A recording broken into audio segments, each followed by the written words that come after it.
tahun 2030, absen 13, jurusan akuntansi, prodi Dewan Akuntansi Perpajakan, Politeknik Negeri Bali.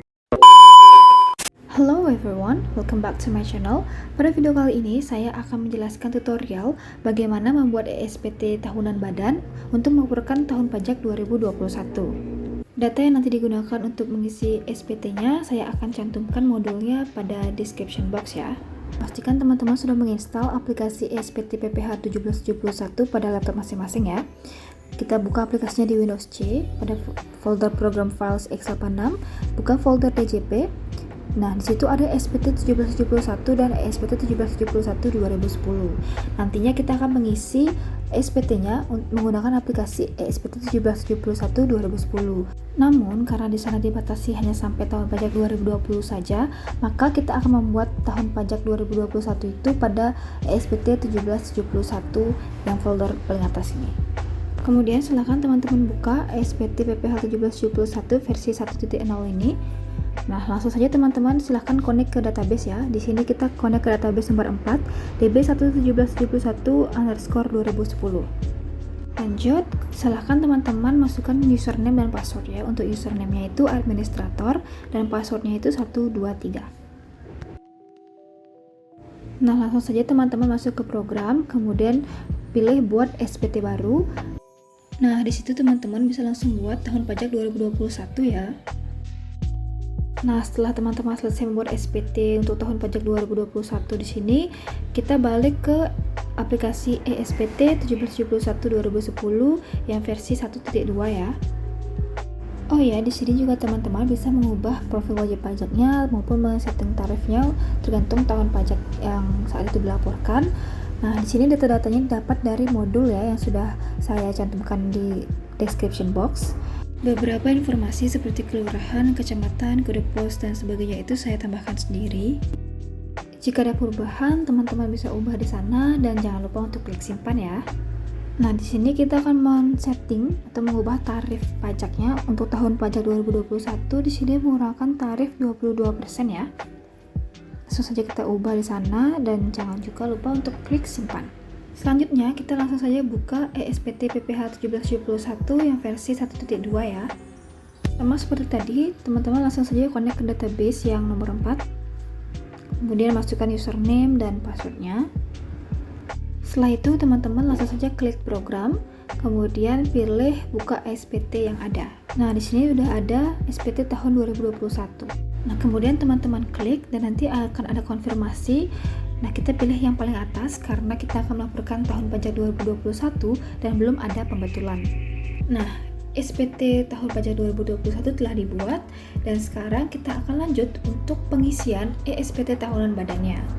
Baik, step awalnya teman-teman mulai isi dari transkrip kutipan elemen laporan keuangan ya. Nah, datanya teman-teman bisa langsung saja lihat pada modul. Pada transkrip ini terdiri dari 4 bagian, yaitu neraca aktiva, neraca kewajiban, laba rugi, dan hubungan istimewa. Nah, yang perlu teman-teman isi di sini hanya pada bagian laba rugi. Kita buka modulnya pada sheet transkrip, di situ telah terlihat dan sudah berisi bagaimana perhitungannya.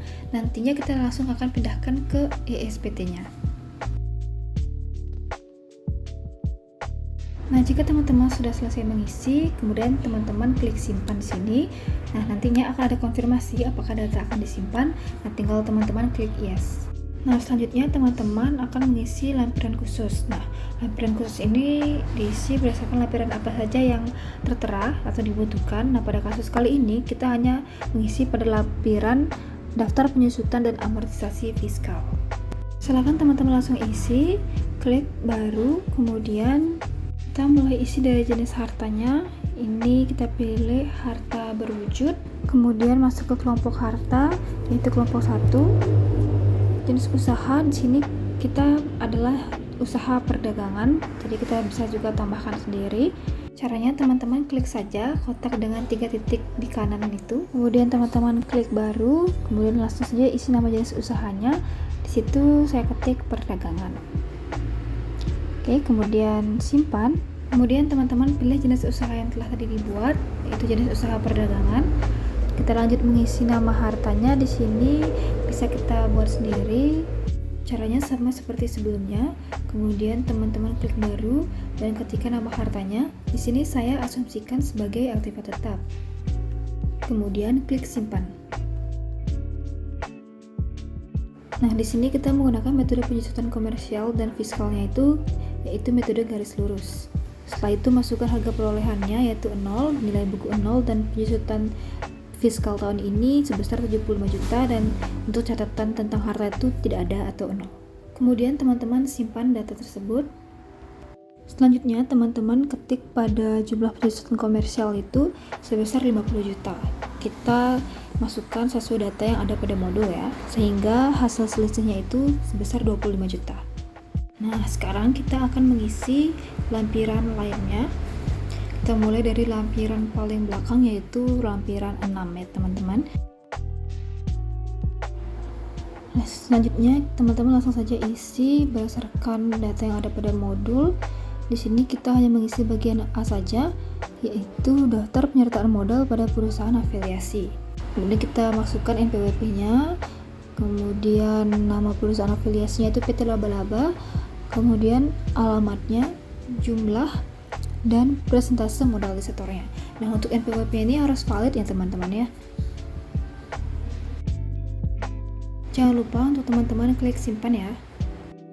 Lanjut, sekarang kita akan mengisi lampiran 5, yaitu daftar pemegang saham dan daftar susunan pengurus dan komisaris. Teman-teman bisa langsung isi ya, jumlah modalisator penuhnya berapa, NPWP pemegang sahamnya, nama pemegang sahamnya, alamat pemegang saham, jumlah modal pemegang sahamnya, dan dividennya itu berapa. Kemudian jangan lupa untuk klik simpan. Kemudian teman-teman isi juga ya, pengurusnya siapa, komisarisnya itu siapa.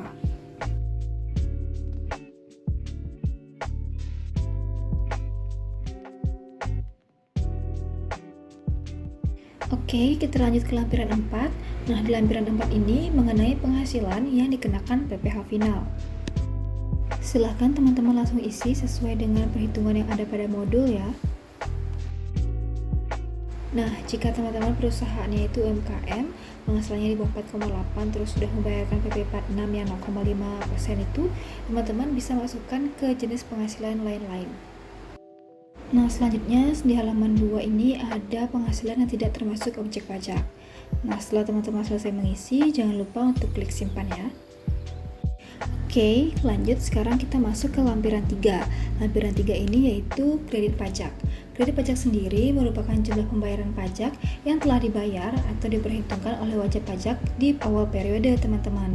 Nah, dalam hal ini, wajib pajak dapat mengkreditkan pajak yang telah dipotong dan dipungut untuk mengurangi jumlah pajak terutangnya pada akhir tahun. Di sini teman-teman bisa langsung input sesuai modul ya. Next, kita akan masuk ke lampiran 2. Nah, di lampiran 2 ini mengenai perincian harga pokok penjualan, biaya usaha lainnya, dan biaya dari luar usaha. Nah, teman-teman bisa dapat perhitungan ini dari laporan rugi laba yang ada pada sheet rekonsiliasi fiskal. Dan pastikan juga teman-teman sudah mengisi sesuai modul ya. Nah, setelah itu kita klik simpan. Sekarang kita akan masuk ke lampiran 1. Nah, perhitungan dari lampiran 2 tadi akan nge-link otomatis ke lampiran 1 ini teman-teman. Nah, ini dia teman-teman perhitungannya. Nah, apabila ada perhitungan yang masih kosong atau belum sama seperti yang di modul, kita ketik saja agar perhitungan itu sama.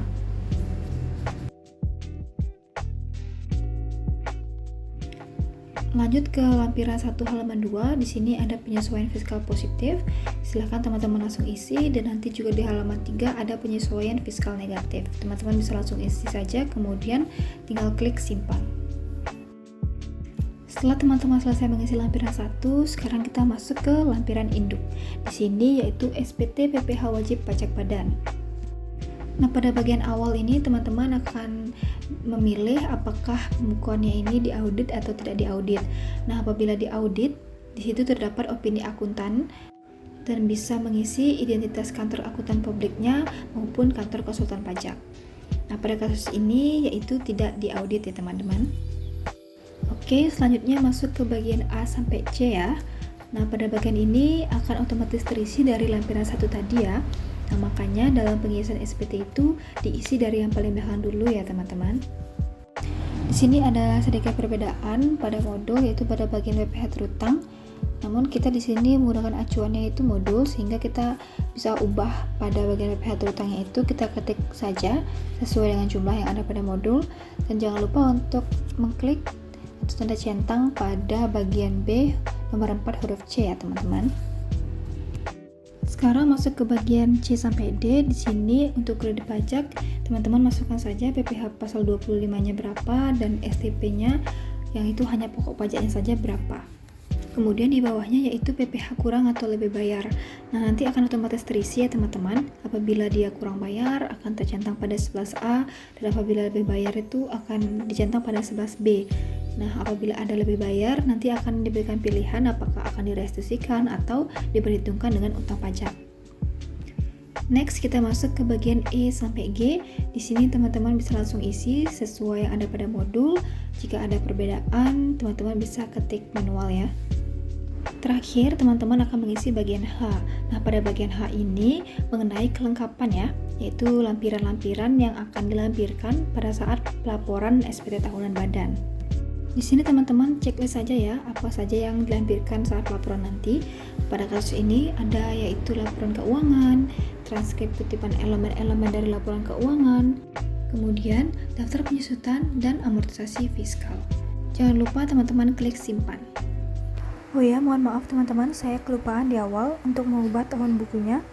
Nah, caranya itu teman-teman balik ke SPT yang 1771, kemudian ke utility, kemudian pilih profil wajib pajak dan bisa diubah tahun bukunya menjadi 2021 ya teman-teman ya.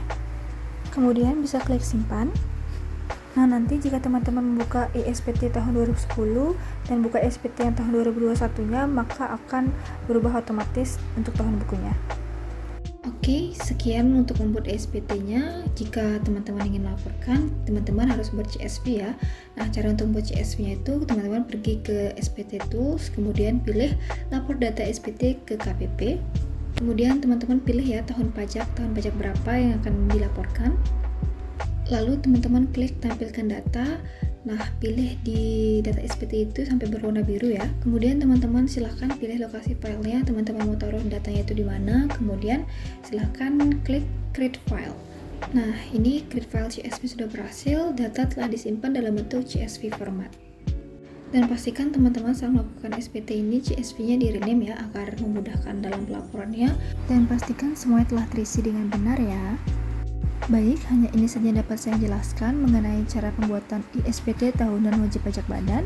Semoga bermanfaat. Burung Irian, burung cendrawasih. Cukup sekian dan terima kasih. See ya!